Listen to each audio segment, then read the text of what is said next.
then he saw something showing up in front of him, as if some object was coming slowly out from nothing in the air, and it was starting to become visible. And then he saw the whole object and described this as a metallic. He was some light glowing around it, and it moved slowly, and then it disappeared in the same way.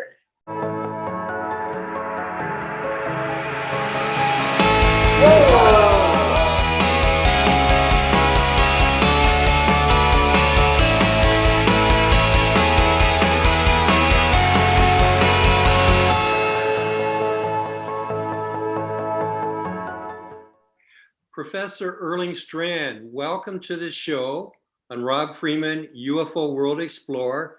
Super happy to have you on here today and to talk about the Hessdalen Project. Could you introduce yourself and tell us a little bit how you got involved with this? Yes, my name is Erling Strand, as I told you.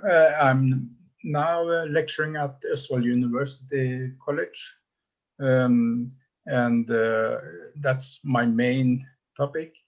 And also I'm running this project, what we call Project Hessdalen, where I also use some of the students to investigate the strange light in the Hessdalen Valley. I've been always interested in that topic, and also try to contribute to find some data which could lead to a solution or several solutions. We're doing measurements up in the valley, done that many times. We are cooperating with scientists. Just now we are cooperating with scientists from France and from Greek, and also from Germany. Germany scientists, they have put up instruments up in their blue box. You know, the blue box consists of several instruments, cameras, and so on, which are connected to the internet. And the university in Würzburg have set up some equipment which they have made, and which send data to their university.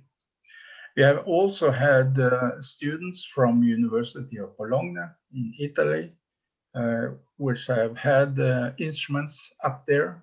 Well, the research facility, Institute for Radio Astronomy in Italy, had been cooperating with us since 1997. A long time. They have also brought students up to Hessdalen with instruments which also send data down to their facility. These scientists, which have put up these two stations on two different locations up in the Hessdalen Valley, measure much geophysical data, electricity, power, magnetical things. And they have also walked around with their own instruments, walking and mapping the whole valley, electrical and magnetical, to see if they can find if there is something unusual in the valley. Because, well, you always wonder, why Hessdalen Valley? Why is it so much there? Is there something in the ground? And they have mapped a huge part of the valley. And they have found some interesting spots, which they say is unusual. If you think of an electrical wire, if you compare it with an electrical wire, so you have a big, long electrical wire, down in the ground. Well, it's not a wire though, but the ground is conducting some very good in some locations. And you have that in combination with magnetical. So the measurements, electromagnetic of the valley, the geophysical, is giving some interesting results, which could be used if we are going to find some real solution, though. But it doesn't explain everything. It can explain maybe or be part of an explanation of some of the light stuff that can be. There has been also, there's a lot of stories of people told. For some, I can mention one story which are, I think it's a little bit interesting, some scientifically. One of the inhabitants up there staying in their house, and the house started to vibrate. As you can imagine, there was an earthquake, and the pictures on the wall was moving, and it was frightening, and it lasted for some minutes. But we thought, well, has it been an earthquake up there? But we checked with all earthquake detecting system, and there was nothing. So there was something else, which was not earthquake. One who was seeing an object in the daytime, sunshine, and he was actually going to fish in one of the small lakes up there. And at that, he was going to a lake up on top of them, on some of the mountains.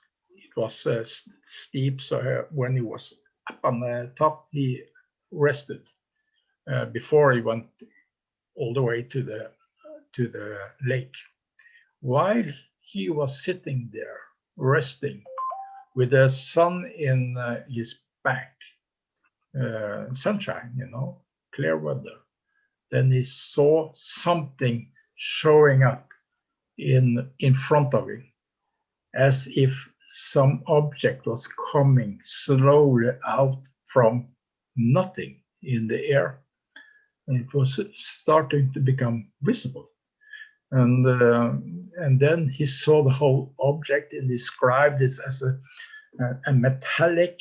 He was some light glowing around it, and it moved slowly, and then it disappeared in the same way after some not so long time ago. I could tell that this fellow didn't go fishing. He went home very fast.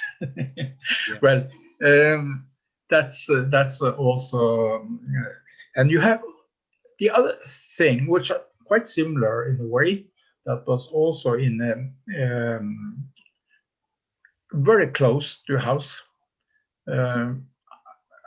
It was down. This house is very close to the river. Hessdalen Valley has a mountain in east and west, and you have a river, small river in between. And this house was very close to the river, and the inhabitants was walking. It was dark. It was not completely dark, but it was starting to get dark, and they saw some light down to the river. It was deep down to the river, so you couldn't see what it was at once. But when she was out there and was looking at this strange light, it was illuminating the other side, then it suddenly started to move slowly upwards, and then she saw the whole object. She described, well, it was light. She said it was it was as a big truck, or even bigger than that in size, and there was some metallic in the middle with some glowing light around it, and it moved slowly up from this river. Even if the house was close to the river, she couldn't actually see the river because it is deep down to the river.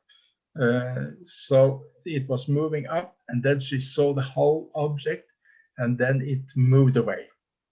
Erling, can you tell me if you feel that there's any connection between the Hessdalen lights and the Cloverdale lights? There's the Brown Mountain lights. There's the Marfa lights. In Canada, near Winnipeg, there's the Woodridge lights. In Australia, there's the Min lights. I'm almost myself get the sense that that most of this is a natural phenomenon. You've been involved with this for over 35 years now. Do you think that there's a connection around the world with all these lights? As a scientist, are you seeing any commonalities here? What's your thought on all these other lights versus the Hessdalen lights? I got the impression that it's the same thing. Well, I've been to Australia, and I've been to Mexico, and been to United States, and seen lights myself. And what I have seen, and also what I've heard other descriptions, it is quite similar. So I got the impression it probably is the same mechanism, same thing. Based on that, though, that's my impression anyway.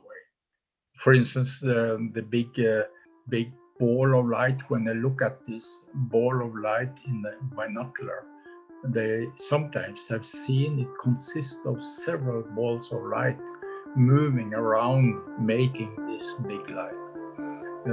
Sometimes you have also seen these small lights coming out of the big lights, disappearing for the main mother, if you can say so.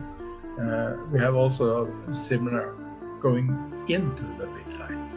So small lights suddenly show up close to the main light when it's moving and move into it. That has also been seen several times. So, well, anyway, the variety is very strange.